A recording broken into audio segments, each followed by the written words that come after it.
Boa noite, meus amigos. Sejam todos muito bem-vindos a mais uma Quarta dos Titãs. Estamos aqui já há 127 semanas. Vocês devem estar estranhando hoje. Doutor André Chiga. Cadê Doutor André Chiga? Pois é, pessoal. O Doutor André Chiga hoje vai participar daquele evento sobre a experiência do paciente que está acontecendo no Brasil inteiro, patrocinado pela Sobramex junto com a Anadem. E hoje ele vai estar em Uberlândia, mas ele daqui a pouco vai passar por aqui para dar um alô para todos nós. E vamos conversar hoje sobre um assunto que é bastante interessante. Teve muita dor de cabeça para nós, principalmente dos consultórios, né? Porque os médicos acabam não tendo essa atenção para determinados cuidados. Não que nós não cuidemos da segurança da informação, porque isso para nós já era uma coisa natural. O médico ele já tinha o sigilo médico, só que agora nós temos uma lei com nuances específicas e se nós não estivermos atentos a isso, nós podemos sofrer sanções, ser multados, mas enfim, já tivemos oportunidade aqui de conversar com o João Paulo Salgado, com a Renata Avelar, mas hoje vamos trazer mais dois titãs de peso para conversar conosco sobre LGPD. Mais uma sopa de letrinhas para todos nós, né? Bom, eu quero convidar, em primeiro lugar, a Viviane Laporte. Viviane Laporte, ela é formada em ciência da computação, mas tem uma estrada longa nessa história. Tem uma empresa, a Atena. Viviane, seja muito bem-vinda e obrigado por participar conosco da Quarta dos Titãs. Eu que super agradeço a oportunidade, né? Já tem algum tempo que a gente conversa, né, Rodrigo? É verdade. Agradeço, excelente a iniciativa de vocês de criar esse canal para levar esse tipo de conteúdo. Muito obrigado. E vamos conversar com Marcelo Leite. Vocês podem até achar que isso é coisa familiar, mas não é não. Até porque nós temos, além do sobrenome, nós temos um corte de cabelo bem parecido, né? Mas Marcelo, ele é economista de formação, só que seguiu uma linha totalmente focada em segurança de informação. Então, Marcelo, seja muito bem-vindo. Obrigado pela sua participação aqui conosco. Opa, Rodrigo, um abraço, muito prazer, agradeço o convite, agradeço a Abramex, todos que estão nos assistindo. Não somos parentes, apesar de leites. O doutor, no entanto, tem o nome do meu irmão, que está na Irlanda, Aí, programa lá. Mas sim, eu segui na área de análise de dados, eu sou filho de médicos, eu sou de família de médicos, então eu sempre fui analista de dados na área da saúde. Já trabalhei com investimentos na área de saúde, né? Daí a minha formação como cientista econômico mais ativo. E hoje em dia trabalho com a proteção e privacidade de dados, sou oficial de segurança da informação e sou gestor de privacidade. muito bom. É uma situação que veio e não tem mais volta, né? Nós precisamos ter todo o cuidado. Hoje em dia nós andamos com computadores super potentes em nossas mãos, que são os nossos telefones celulares, e cuidamos de informações estruturadas, não estruturadas, como o Dr. Henry Schneider gosta de falar, e temos informações muito tá me faltando a palavra agora, mas uma informação muito sensível seria a palavra correta. Informações muito sensíveis. Né? Quero aproveitar para dar boa noite aqui para o Marquinhos, que está conosco desde nosso primeiro webinário, José Perrota, que é o nosso parceiro aqui do Rio de Janeiro. Mas vamos começar, né? Vamos começar porque não dá para a gente ficar parado aqui. O que é importante a gente entender? Preciso que vocês me definam o que é privacidade e como é que esse conceito, como é que isso vai interferir na rotina da saúde. Como eu falei no início, para nós da área da saúde, isso já era uma coisa natural, nós termos esse cuidado. Mas como é que a coisa funciona para essa situação? Como é que a gente consegue colocar isso em prática? O que a gente consegue tirar de entendimento? Como é que isso vai interferir na saúde? Posso começar? Claro. Viviane sempre Eu vou estamos levantar. primeiro. Obrigada. Eu vou levantar primeiro o que não é, tá? O que é comum de se confundir. Não é, e vou deixar para o Marcelo ele falar o que é. O que não é? Não é apenas o sigilo médico. Não estou dizendo que o sigilo médico não seja importante. ele é importantíssimo, né? Ele faz parte já da proposta da medicina há quantos anos, né? Desde sempre, né? Então, mas ainda assim existe mais do que isso. Ele não é outra coisa que se confunde muito, a questão do guardar segredo sobre a pessoa. Perfeito. Não é uma questão de segredo. Ele não é também o deixar de passar a informação para algum colega seu que está trabalhando com o mesmo paciente.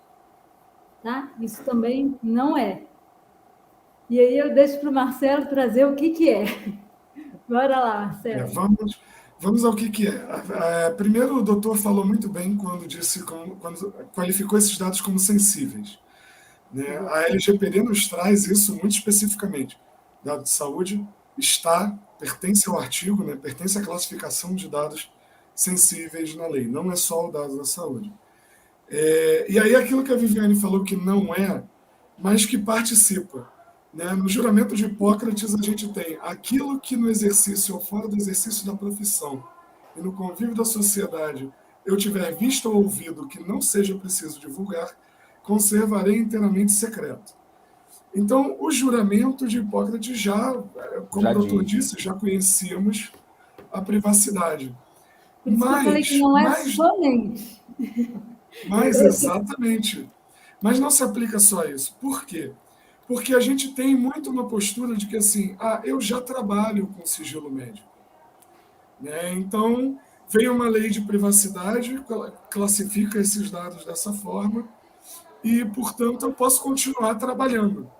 Né? O Conselho Federal de Medicina vai muito nessa toada quando ele publica sobre LGPD. Né? Ele fala assim, a gente já tem termos de consentimento informado do paciente, né? E com base em tudo que a gente já bateu nos últimos anos sobre a necessidade de consentimento do paciente, é o que eu preciso continuar fazendo, né? Eu, profissional médico. Só que privacidade também não é consentimento, tão somente. A privacidade é tutela da saúde e proteção da vida.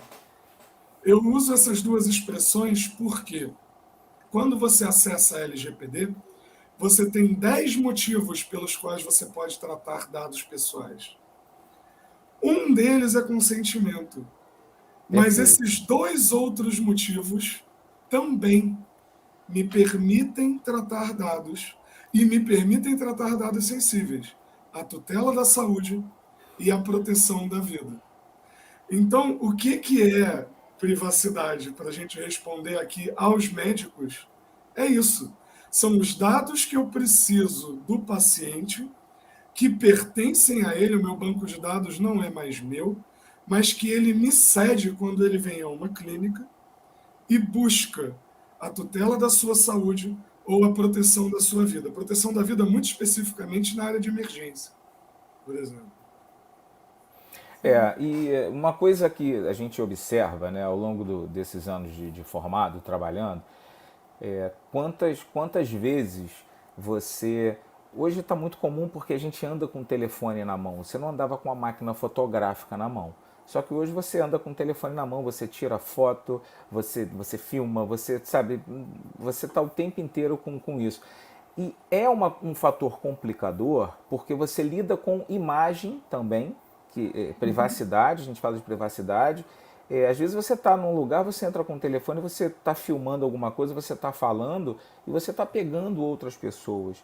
Né? E situações, quantas vezes nós já tivemos problemas, né, de paciente receber uma informação, um HIV positivo e ser entregue para terceiros e as pessoas ficarem sabendo. Então são coisas que nós víamos acontecer e que acabava que gerava um transtorno, mas não dava um problema tão grande. Mas hoje isso é um problema muito grande, pode gerar uma complicação importante para o médico, para a equipe de saúde, para quem participou, para o hospital, para a clínica. Então isso tudo pode gerar um problema muito grande. Deixa eu aproveitar aqui para mandar um abraço aqui para Dona Maria Aparecida Veloso, seu José Albirajara, João Paulo Gonçalves está aí conosco, eu falei de você aqui, João, um forte abraço, um cara com conhecimento gigantesco também de LGPD, Arnaldo Júnior, Maurício Chiga, Patrícia Garuti, nossa titã, e tem um cara aqui, doutor André Chiga. André Chiga, ele tentou entrar aqui, mas não sei o que houve, deve ser o celular, não conseguiu participar. Mas, dando sequência aqui, Marcelo e Viviane, vamos falar, eu falo muito, eu sempre busco trazer para o profissional que trabalha no consultório, né?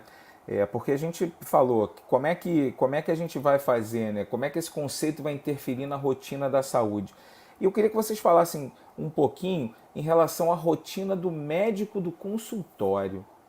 Porque o cara que está sentado é aquele colega que atende com ficha de papel, é aquele colega que a secretária tem acesso a esse prontuário para pegar para ele, é aquela paciente que chega para trocar uma receita e a secretária que já tem. Essas coisas que aconteciam muito corriqueiramente, que hoje estão diminuindo, mas que ainda acontecem. Como é que a gente cuida disso? Então, já desde a porta de entrada para o seu consultório, ou mesmo para a sua clínica, seu hospital ou laboratório, você já tem que pensar nisso.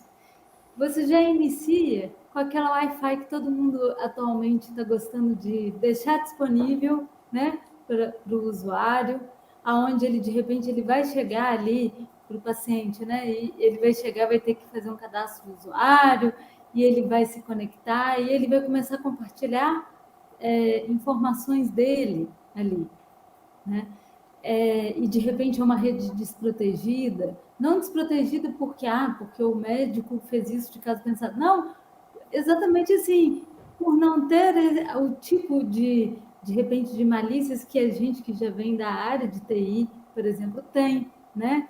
De fechar essas portas, de tornar aquele ambiente virtual mais seguro, né? Então já A começa com gente, isso.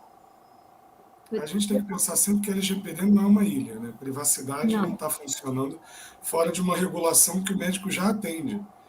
E uma regulação extensa, diga-se de passagem. Então, assim, câmera de monitoramento, né? O isso, paciente que entrou está sendo monitorado. Você já tinha uma obrigação de que uma câmera não pode vazar 1 centímetro para dentro de um consultório, por Exato. exemplo. Isso não é novo, isso não pertence à LGPD. Foi o que nós conversamos no início, né? isso, Exatamente.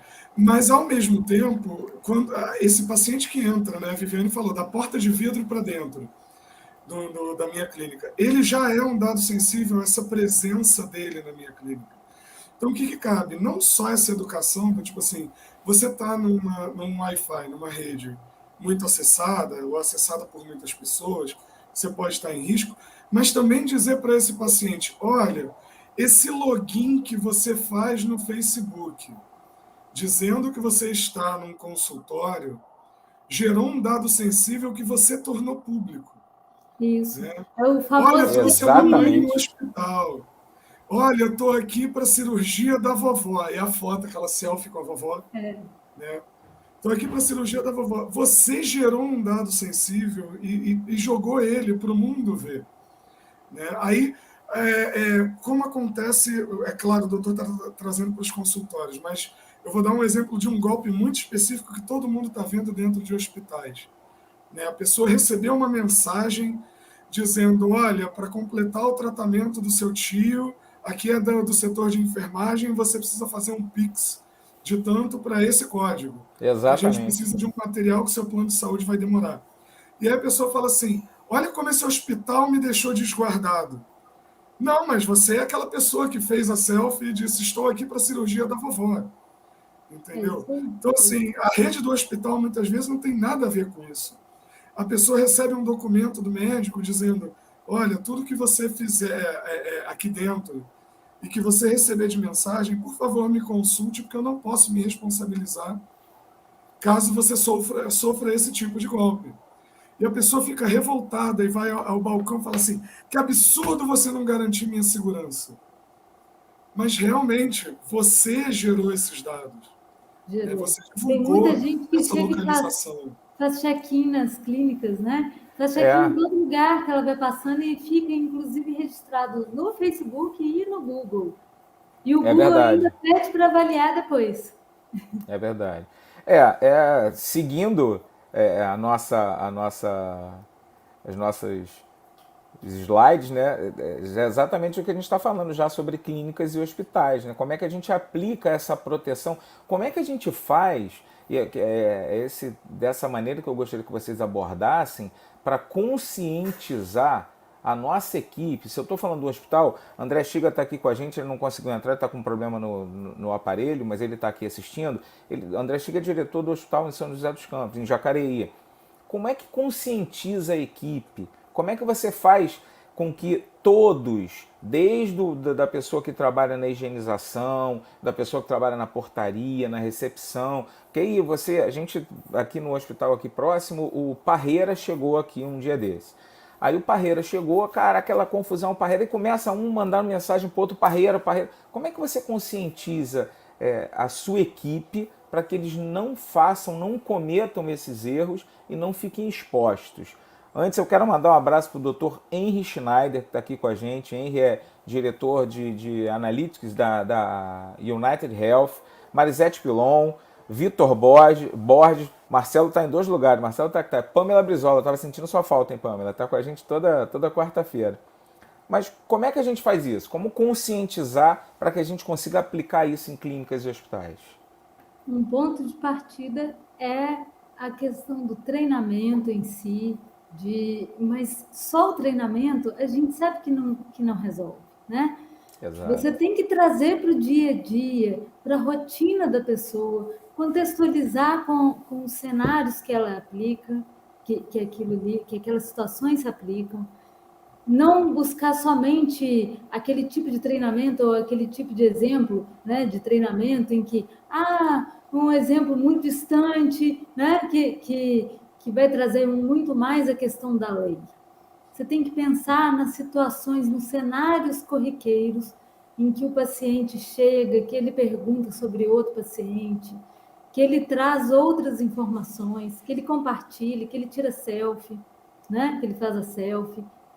E outras situações, vou dar um exemplo aqui, que coisa que aconteceu comigo, inclusive, esse ano. Tinha acabado as vacinas de gripe, e aí eu fui buscar no laboratório, isso no interior de Minas. Quando eu cheguei lá, aí eu fui perguntar se tinha ainda vacina, aí a secretária chega para mim e diz, não, ela é muito solícita, não tem, porque a última saiu. Ela saiu até foi hoje, em tal horário. Você quer que eu te fale com quem? Então, aí eu de imediato falei, não, eu não quero. Não, você não pode. Então, Isso é falta de treinamento, né? Falta, às vezes, de uma informação básica, né? Foi falta de informação dela, porque ela queria simplesmente me trazer uma certa convicção de que aquilo ali tinha terminado, que naquele momento tinha acabado, né? Então, ela quis ser até assim... ela se colocou, né, no meu lugar de quem estava buscando, mas só que ela não se ligou de que ela iria entrar invadir a privacidade do outro, que foi lá para tomar a vacina. E se fosse outro tipo de vacina? Se fosse algum outro tipo de exame, né? Então, assim, você às vezes torna público sem ter realmente o intuito. Na verdade, é muito mais ter um pouquinho daquela malícia, né? Perfeito. Então, uma das perfeito. maneiras seria a questão do treinamento, mas não só ficar preso a treinamentos, né? A gente sempre fala que cultura de privacidade é uma coisa que só existe de P a P, ou seja, vai do presidente até o porteiro. Né? Na portaria, o cara que está coletando dados, aquele balcão, né? Muitas vezes você vai atender um paciente idoso, ele já está um pouquinho surdo, uma audição, né, prejudicada, ele grita os dados dele ao balcão. Isso. Né? Então, assim, você não tem uma área, você não tem uma ferramenta, e não precisa ir muito longe, você não precisa torrar rios de dinheiro nisso, você pode dar a pranchetinha para ele, olha, senta Exato. aí, né? Faça seu preenchimento, traga de volta aqui ao balcão, e existem diversas ações, mas o principal é essa questão da cultura de privacidade. A gente quer ajudar o paciente, é óbvio, a gente grita de volta para esse paciente, né? E aí, às vezes, o cara está gritando, confirmando os dados, para ter certeza de que a ficha está bem feita. Você querendo ser solícito, né, você arrisca, às vezes, a privacidade, os dados do paciente. E uma outra coisa muito importante, como é que eu vou medir esses riscos se eu não levar isso para a minha equipe? Ou seja, Exatamente. se eu não for setor a setor, aquela brincadeira assim, a batalha é Stalingrado, né? Cada rua de uma vez. Se eu não for setor a setor, eu não estou fazendo aquela política de privacidade ou aquele trabalho de privacidade, de adequação, que gera 45 documentos numa pasta mofando, até que um problema aconteça, né? Não fez nada por Não aquela resolve. empresa, não fez nada por aquele hospital. E aí, como é que a gente leva isso para dentro do consultório? É principalmente pegando aquele médico, né, que coordena aquele consultório, aquela secretária, às vezes ela mesma idosa, né, já falando um pouco mais alto, e virando e falando assim, tá, olha só, o que você quer dos seus dados? Sabe? E não é, ninguém é chita, do tipo assim, a pessoa fala assim, então eu não posso mais usar o WhatsApp para nada. Né? Foi o comentário que a Marisete fez aqui. A Marisete Pilon, fisioterapeuta, tem uma clínica muito grande no Rio de Janeiro de fisioterapia. Muito cuidado na comunicação institucional por WhatsApp. A gente tem que tomar cuidado, né? Que as Tem pessoas que acabam ter. fazendo consulta pelo WhatsApp, mandando receita pelo WhatsApp, medicação. Não vou falar que eu nunca fiz isso, nem que eu não faço. Principalmente com um paciente mais próximo, paciente que é amigo. Aí você acaba falando, não, pode fazer tal coisa, mas está errado. Está errado porque você está se expondo a um risco muito grande. Né? Então a Porque gente se tem que estar misturam, atento a né, isso. relacionamentos assim. A pessoa mais próxima, você acaba, às vezes, não estando atento a esse tipo de questão, né? Exato, exato. Não, e a complementação, por exemplo, pensando novamente que a gente já tem um arcabouço regulatório bom, né, estabelecido.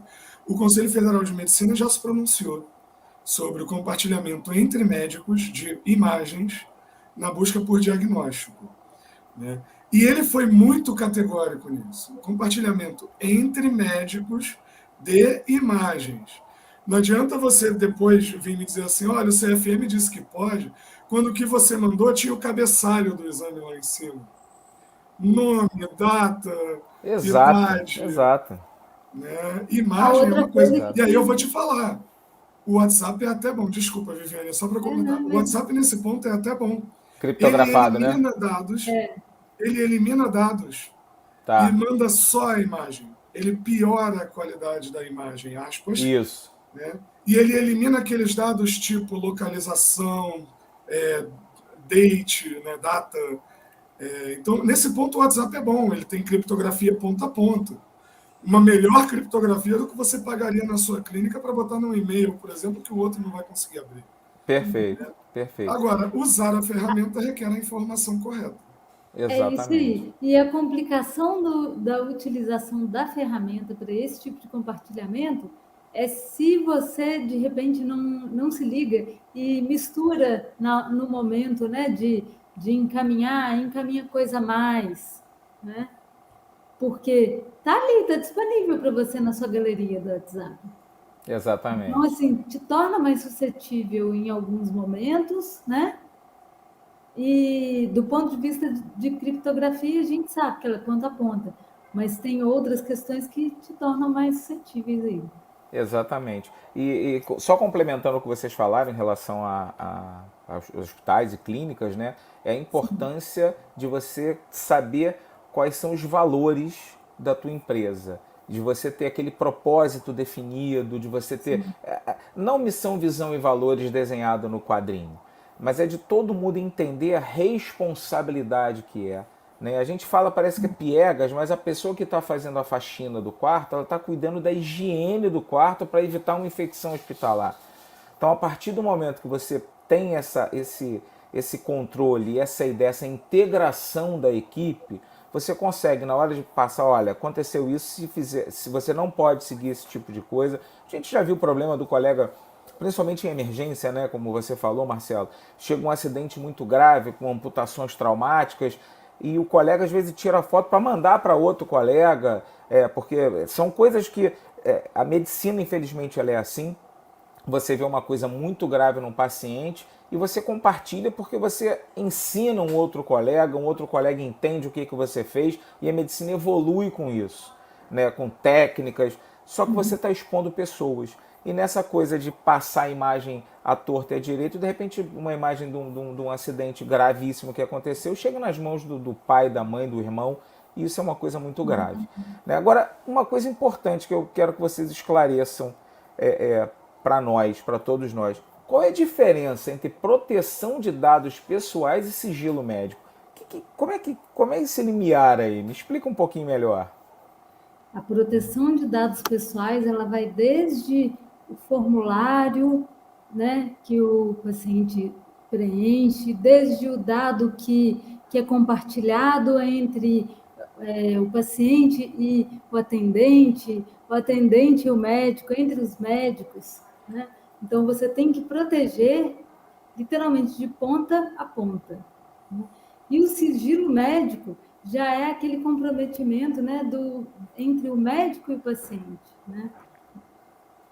Marcelo. Eu digo um pouco mais. A proteção de dados, ela está em todos os setores da clínica. Ela não se resume ao consultório.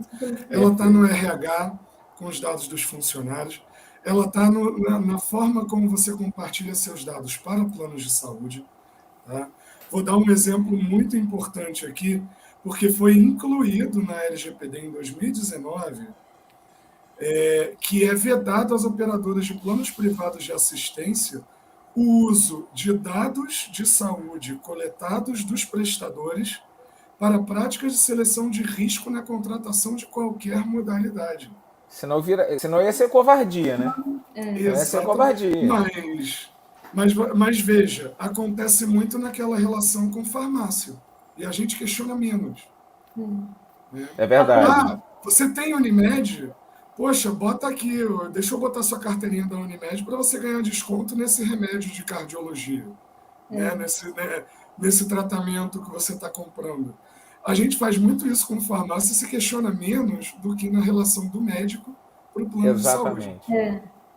Exatamente. Ela envolve até o descarte, né, Marcelo? A questão da proteção dos dados. O descarte também.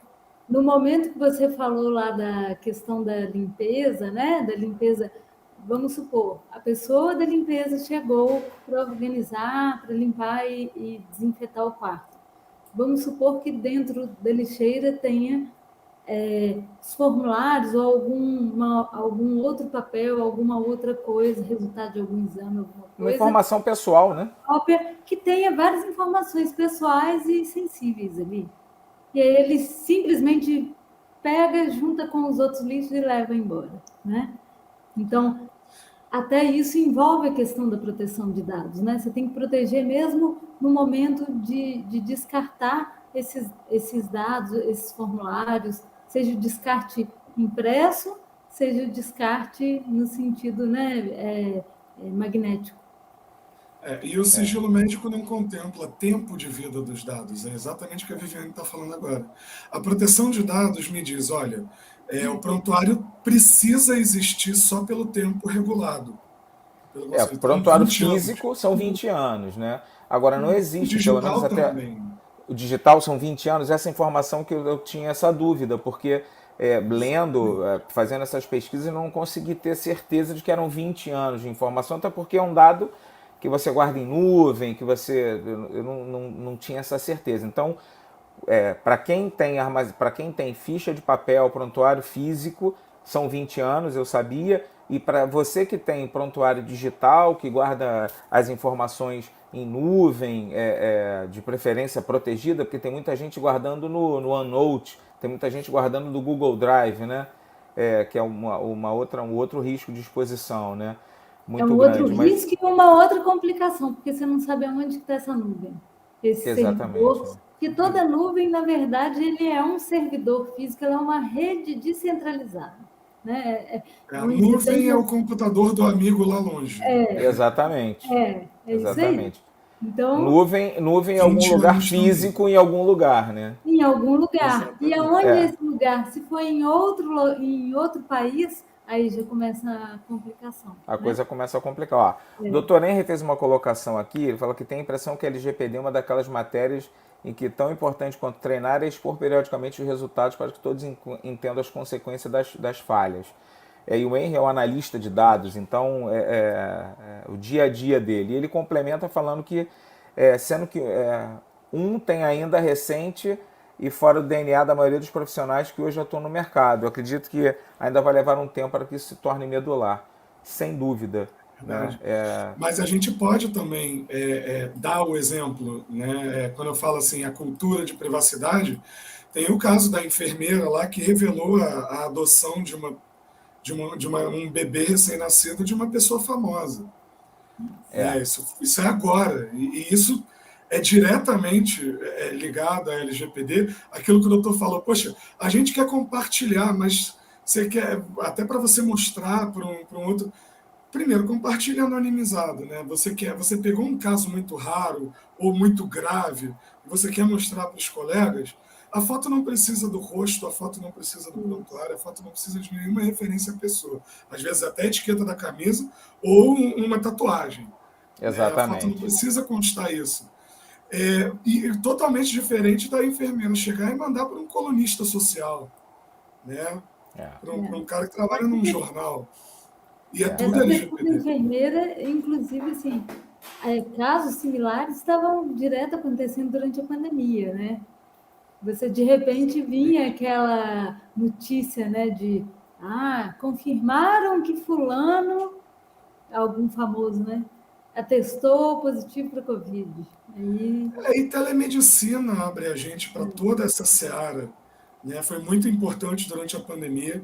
Mais uma vez, a LGPD é uma lei que ela precisa ser respeitada, ela se aplica em outros arcabouços legais, mas ela especifica que ela não tem o objetivo de impedir ninguém de trabalhar. Né? Então, assim, perfeito. a telemedicina sendo importante, a educação à distância sendo importante, vou falar que, em alguns casos, eu considero o tratamento de dados na educação mais sério e perigoso de você trabalhar do que o tratamento de dados na saúde.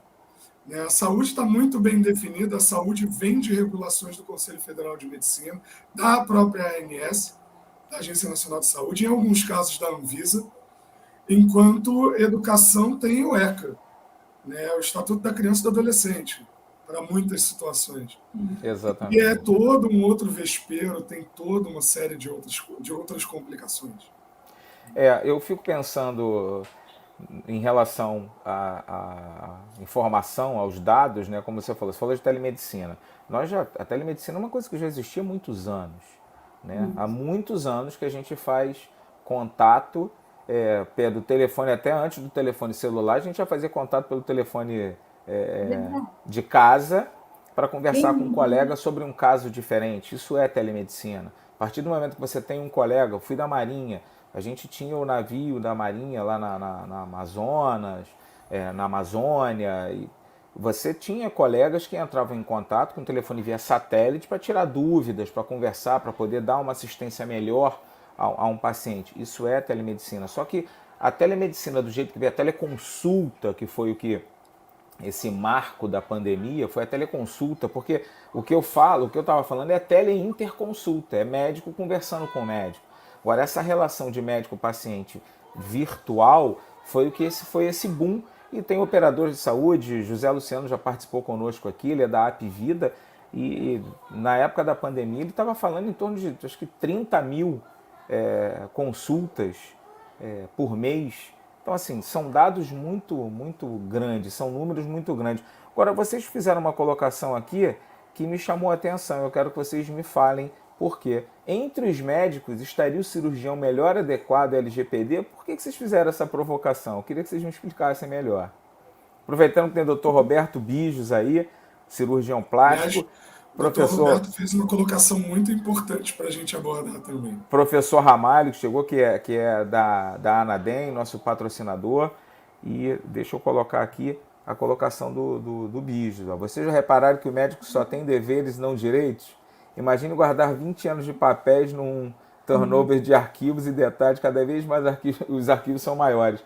Isso é muito complicado, né? Isso é muito complicado. Você pega aquelas fichas, que é um fator complicador, né? Vocês já vão falar do cirurgião, mas o Bijos fez uma colocação que é interessante. Que é Todo interessante. mundo aqui já trabalhou em hospital que tem aquelas fichinhas ou fichário e todo mundo do arquivo tem acesso, cara. E aí, como é que você faz isso? E você Então, tem que guardar aquilo e depois cada lugar tem o seu protocolo. Eu trabalhava no hospital que com 10 anos, sem utilização, ele ia para o arquivo morto. Aí ficava no arquivo morto mais 10 anos. Aí, depois de 10 anos aquilo poderia ser descartado, mas até para o descarte você tem que ter cuidado na hora de fazer o descarte. Tem todo esse cuidado que a lei ficou muito mais clara. Mas e como é que a gente faz isso, né? Principalmente o pessoal de consultório, né? para início de conversa, teria que ter as medidas físicas, né? De controle mesmo físico de quem pode acessar aquela informação do paciente que já não está sendo tratado, que já terminou, tentar separar, fazer alguma estruturação, alguma organização nisso, né? É uma Eu coisa dos pacientes. posso, eu Pode. posso dizer para o doutor Roberto Bijos o seguinte: a gente tem que declarar guerra ao papel. Eu brinco com isso, porque eu atendo muitas Isso eu clínicas, concordo. Mas a gente sabe que farmácias não vai ser de hoje para e amanhã, né, Marcos? consultórios, e assim, a gente precisa declarar guerra ao papel. O papel, primeiro, tecnologia da informação e segurança da informação abrange o papel. Né? Tá bom. A forma como você acessa esse arquivo é a tecnologia da informação, a forma como você protege esse arquivo é a tecnologia da informação. Se você for ver as ferramentas de segurança da informação, o extintor do lado do seu arquivo de papel é uma ferramenta de segurança da informação. É isso aí. E papel paga IPTU, gente. Papel anda É pela logo clínica na espaço. mão de tanta gente, subindo e descendo, passando na frente do paciente que está na sua sala de espera, né, que ele pode olhar, ele pode estar com a câmera dele aberta e filmar alguma coisa que passou na mão de um. Né, no consultório acontece muito, e ninguém está aqui dizendo para o médico de consultório que ele não sabe fazer o trabalho dele, gente. Muito pelo contrário. Né, o doutor falou, a gente tem as regras de 20 anos, e aí eu vou dar o lado bom para o doutor Roberto, porque eu sempre parto do inferno para tentar levar a pessoa para o céu.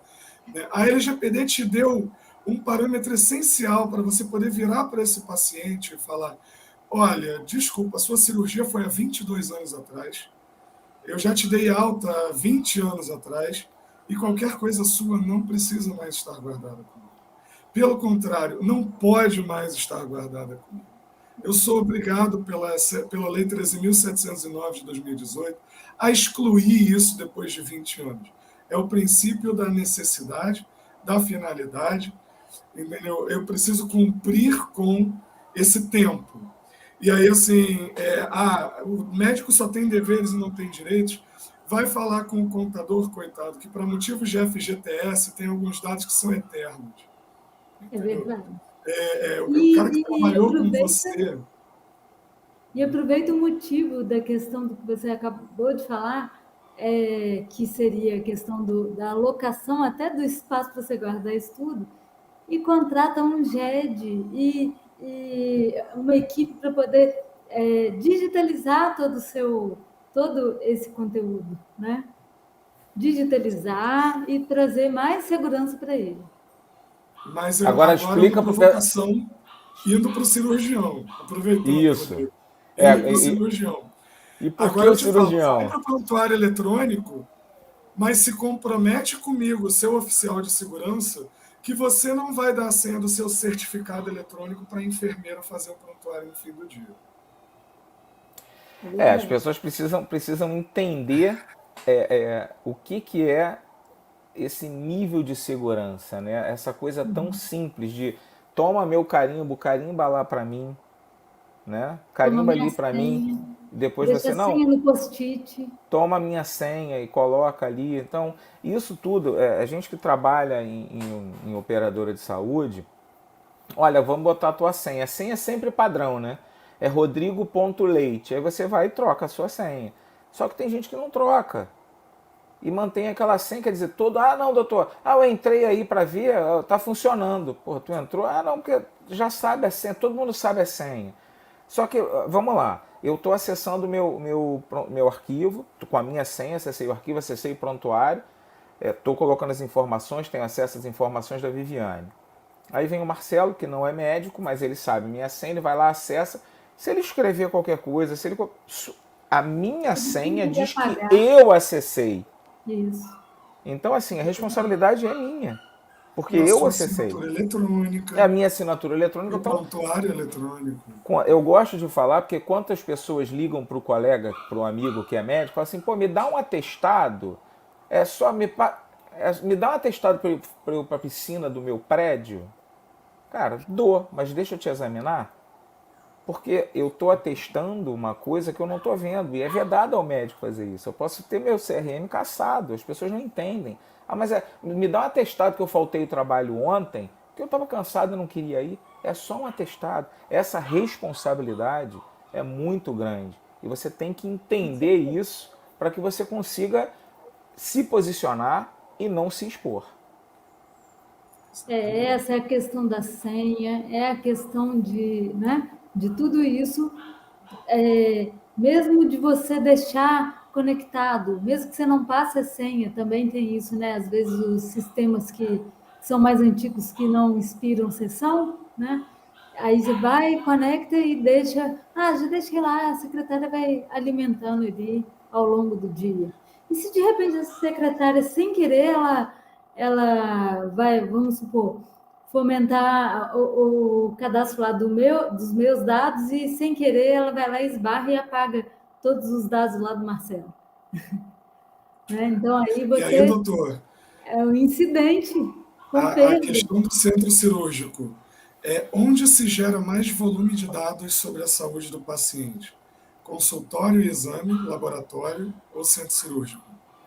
Centro cirúrgico pode gerar dados, a gente vai até debater aqui, mais sérios, mais graves, menos graves. Mas o cirurgião está praticando a medicina baseado em evidências, obviamente, baseado na fisiologia do paciente, não é uma ciência exata, né? Você não bota tudo no computador e deixa a máquina fazer, mas ele está gerando bem menos dados do que aquele cara que está clinicando, do que aquela pessoa que está gerando exames, né? Ele vai gerar, no fim, uma alta, uma assinatura, que às vezes vai ficar lá na ilha das enfermeiras, né? Fica aí. Também é problemático do mesmo jeito. O papel no pé da cama do paciente, né? Outra coisa, né? É terrivelmente problemático. Mas o cirurgião, na prática cirúrgica, é claro que ele normalmente também vai clinicar e também vai avaliar exames e também vai... Ele gera uma volumétrica menor de dados sobre o paciente. Entendi. Por isso que você falou da adequação. Porque se a gente parar para pensar... provocação. Exato. Se a gente parar para pensar, quais são os locais que a gente tem mais informações, eu diria, todas as informações são sensíveis, porque a informação pessoal é informação de saúde. Mas a emergência e CTI são dois lugares com informações, com volume de informação normalmente muito grande. A emergência talvez não tenha tanta informação como um CTI, mas são informações geralmente mais graves. Pacientes que realmente chegam em estado de urgência e emergência são informações bem sensíveis e bem graves. Então, quando você falou de cirurgião, eu falei, o cirurgião, o cara já vai ali com aquela métrica. Ele veio do consultório, ele fez a consulta dele, mas ele dentro do centro cirúrgico, o cara que entra para fazer uma cesariana, ele vai entrar, vai fazer uma cesariana, vai gerar aquele dado. Se houver uma complicação cirúrgica, alguma coisa, o doutor Roberto, que é cirurgião plástico, se houver uma complicação, ele gera um pouco mais. Mas senão ele tem uma informação um pouco menor, né? O Marquinho está colocando aqui, ó. Eu tô para assistir esse filme. Assistir no filme Enfermeiro da Noite, um baseado em história real. O enfermeiro contaminava o soro dos medicamentos para matar o paciente, foi descoberto por uma colega. Eu assisti no final de semana, Marcos, é excelente. Excelente filme, é uma história real. Eu não assisti esse não. O filme é excelente. Tá na minha listinha para assistir. É uma história real e uma situação que dentro do filme, Marcelo, você que assistiu, ele descobre uma maneira de burlar o sistema. Exatamente. Né?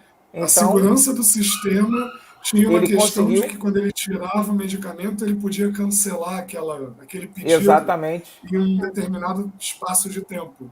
E isso escondia as saídas do estoque. É como se ele não deixasse a assinatura dele. Spoiler. Não é spoiler, não é o fim do filme. Não é o fim do...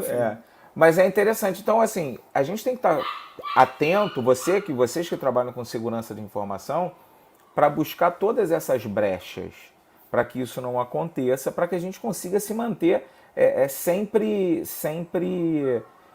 seguindo com segurança e protegendo os nossos pacientes, né? Por Porque é o isso mais e para importante. isso que é importante a gente digamos, a entrada, né, no momento de um projeto. Não basta aquele tipo de projeto, né, de apenas papéis ou apenas, né, processos. Se você não tiver a entrada dentro do local, para visualizar como é o fluxo dia a dia do local, né? Aí, você que já me conhece há algum tempo, sabe que eu sou muito da área também de gestão do conhecimento, né?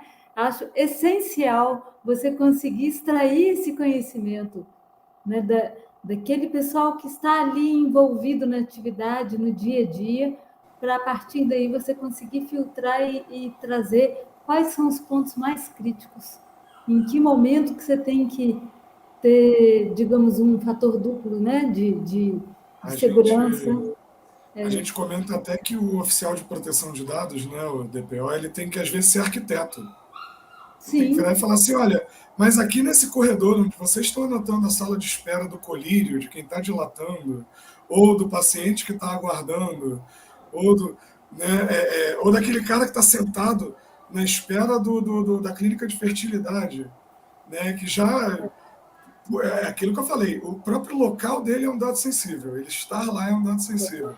É. Você E falou quando que a coisa passa, né, como ela passa pela frente do paciente, por trás do paciente, a tela do atendente tem um vidro atrás refletindo aquela tela para o paciente que está sentado.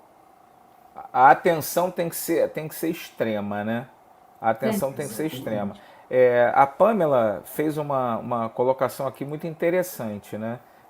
Com a era do metaverso, a Web 3.0, quais são os principais desafios na segurança de dados do paciente? Que agora a gente já está, né? As pessoas já estão pagando fortunas por pedaços de terra, né? sim. No Ainda é uma metaverso. briga isso daí, né? Porque tem muita Pois gente é. também que ainda diz que falta muito ainda para começar a dar certo, né? Pois é, também acho que ainda falta muita coisa, mas talvez seja um caminho Mas, que demore, mas que mas que vai fatalmente vai ocorrer. acabar, A vai acabar gente, acontecendo, né? a gente tem dois lados dessa moeda. Né? A Web 3.0 é uma web que possibilita ferramentas de acessibilidade muito maiores e melhores. O metaverso tem um estudo recente e até interessante, né? Por mais que se questione que a utilidade do metaverso ainda esteja muito distante de uma coisa realmente vigorosa, pessoas que usam, por exemplo, linguagem de sinais.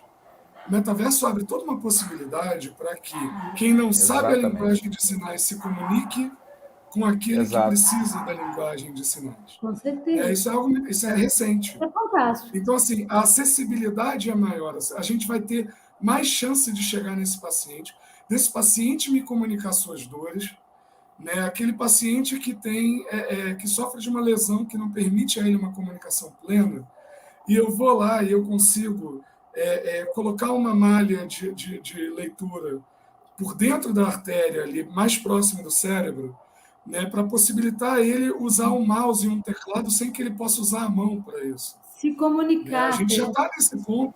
Eu já Perfeito. vi até numa A comunicação do reportagem paciente está ele melhorando. conseguir se comunicar. Tinha uma voz Mas de máquina. olha tudo que eu falei e as aplicações de privacidade, gente. Eu estou pegando dados direto do cérebro do paciente. Né? Eu estou coletando e tratando dados direto da rede neural do paciente.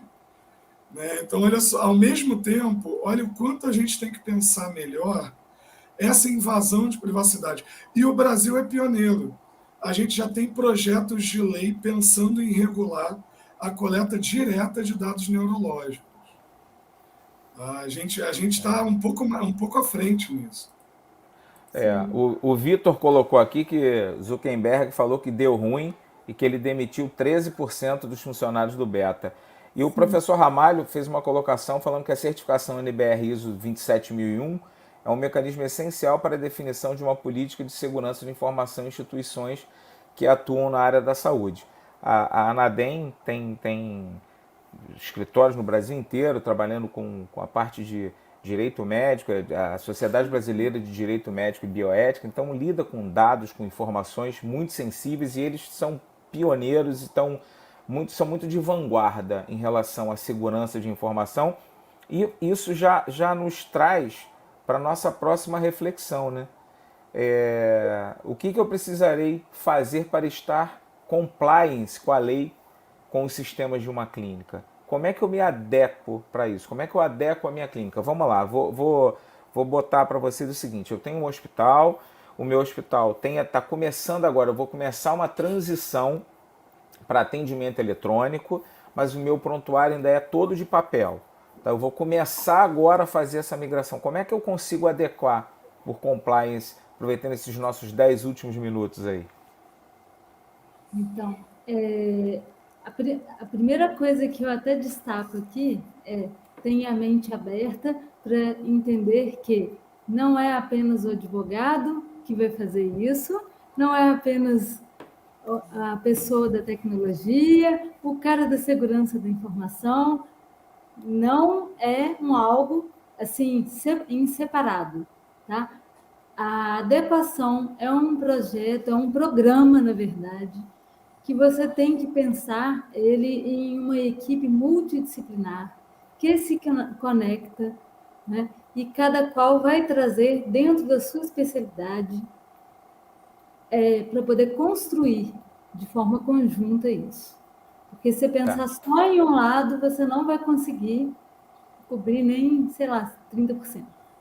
Eu vou um pouco além, eu falo assim: primeiro, conheça o seu negócio.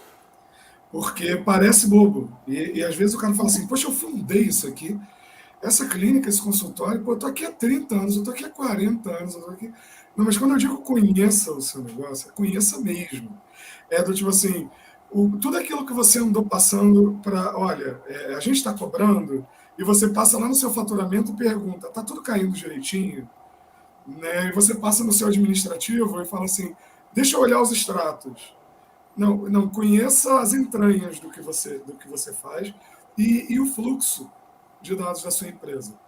Quando eu chego para uma plataforma e eu falo assim: você, por favor, para trabalhar com saúde, você emite organogramas para mim no começo do meu mapeamento de informações da clínica. Os caras falam assim: nossa, organograma, pô, a empresa já tem isso. Não, cara, eu preciso te informar que o pequeno e médio muitas vezes cresceu sobrevivendo. E convenhamos que isso não é coisa de LGPD, né? Você ter um organograma é gestão, é governança. É gestão. Ela e aí você fala para ele assim: o pequeno e médio, o consultório, ele cresceu pensando no dia seguinte, né? Em trabalhar para o dia seguinte, em abrir no dia seguinte, no paciente que ele já estava atendendo, em como ele vai continuar, né? Aquela dor do Dr. Roberto Bijos,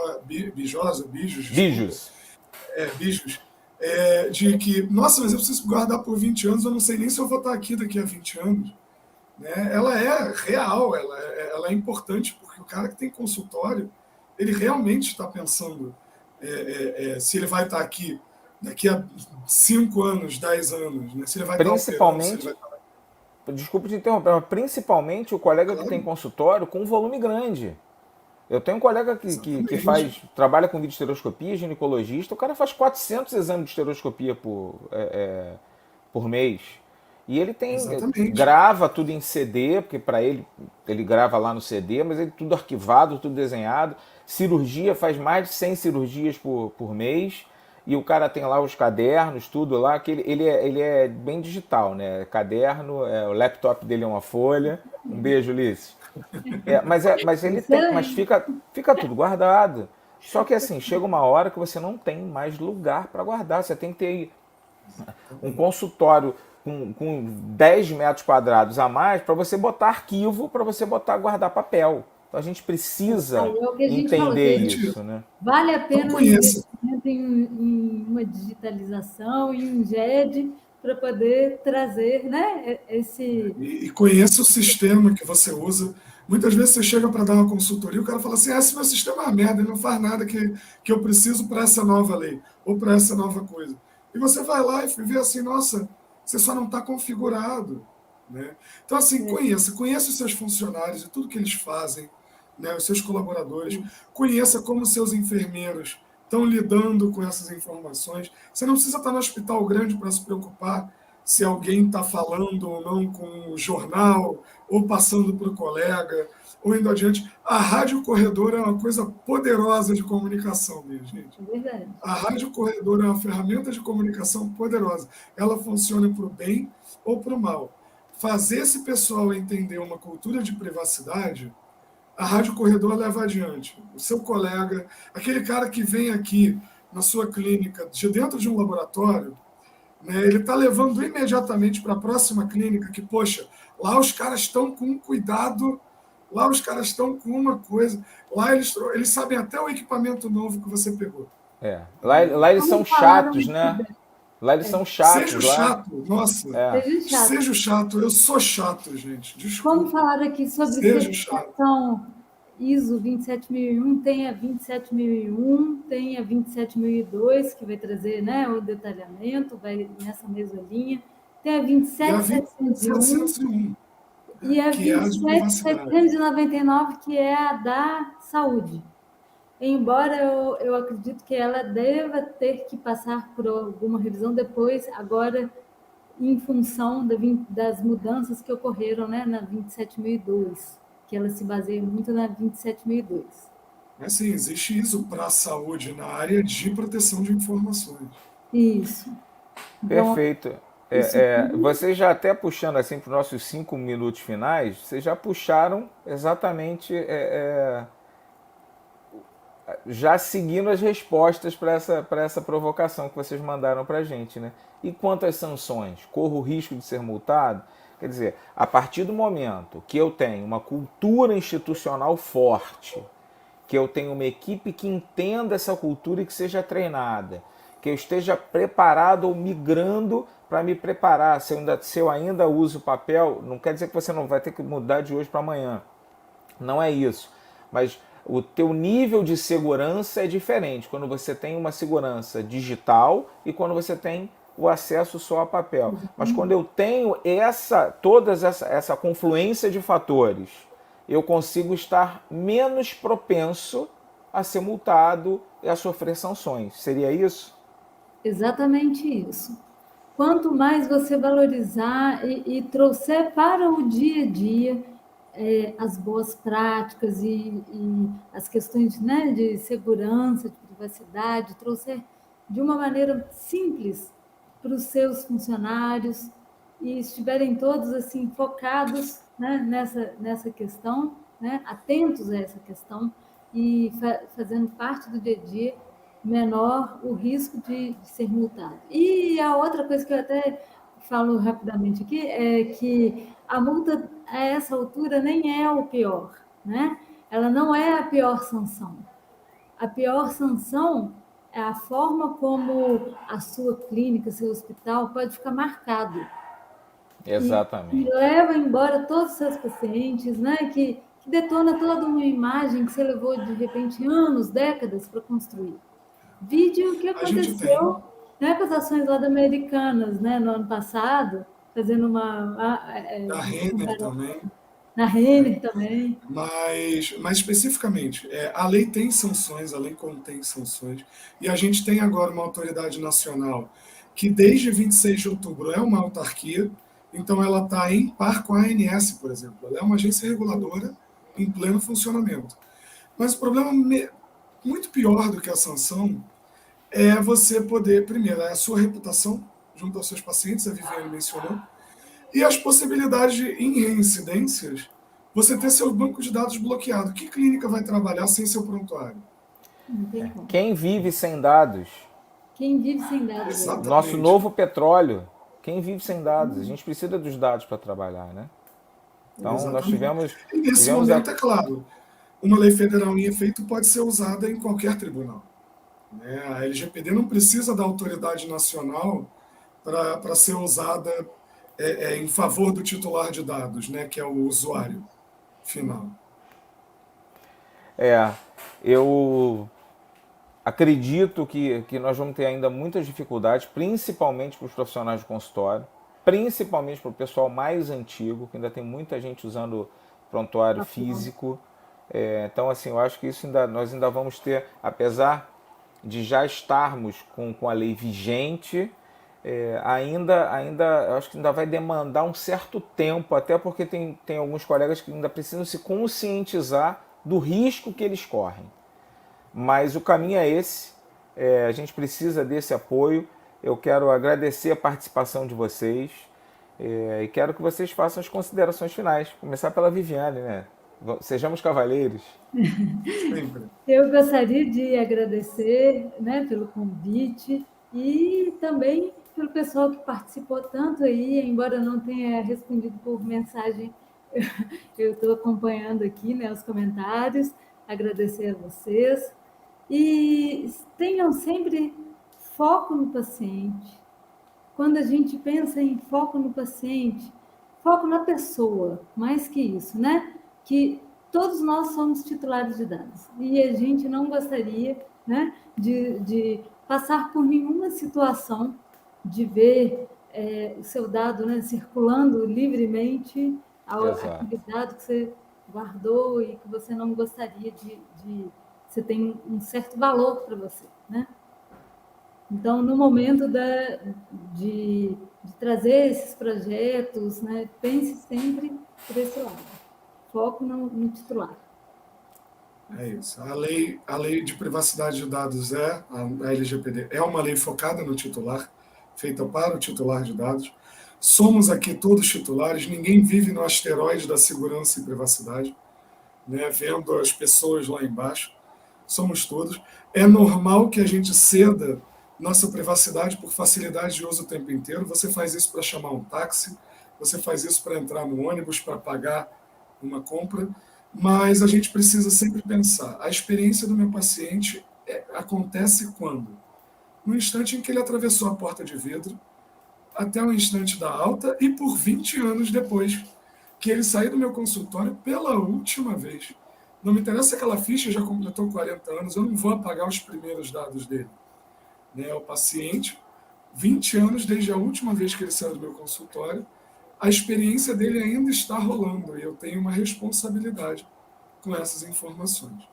Não é para impedir ninguém de trabalhar, é para a gente trabalhar com maior consciência, buscar informações e pensar uma cultura de privacidade.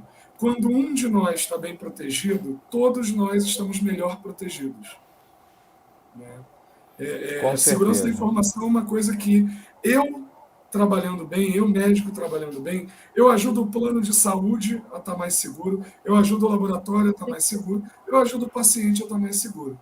Quando o paciente está bem informado, ele me ajuda a ser mais seguro também. Então vamos educar o paciente e vamos buscar informações. Eu estudo isso há 3 anos, indo para 4 anos, vou continuar estudando isso até morrer, gente. É sempre não assim. Tem jeito. O caminho é sem volta. O caminho é sem volta. Exatamente. Agradeço mais uma vez a participação de vocês. Quero aproveitar aqui para deixar 2 presentes para vocês que nos acompanham. O e-book Experiência do Paciente, escrito pelo Dr. André Chiga, em parceria com a Anadem, e o e-book que eu escrevi chamado Gestão Médica por Trás do Jaleco, onde eu falo focando um pouco mais no profissional que está começando a trabalhar, que está começando a ir para o consultório, ou aquele colega que já está no consultório, mas está precisando rever os seus conceitos e mudar um pouquinho. Quero agradecer mais uma vez aos nossos patrocinadores, a Anadem, Dr. Raul Canal, professor Ramalho, que esteve aqui conosco, Sociedade Brasileira de Direito Médico e Bioética, a Critério Investimento, um dos maiores escritórios de investimentos da XP, na figura do Bruno Schmidt, a equipe da UCA Anadem, da Universidade Corporativa da Anadem, Cirurgia Segura, a gente falou do Cirurgia Segura, tivemos a oportunidade de conversar com eles aqui umas 2 semanas atrás, a importância desse cuidado, tanto quanto da proteção de dados, quanto a sua proteção pessoal, e a R-Crio é uma empresa que está revolucionando e que vai revolucionar o mercado de células-tronco. Quero agradecer a participação de todos, mandar um grande abraço, um excelente fim de noite e até quarta-feira que vem.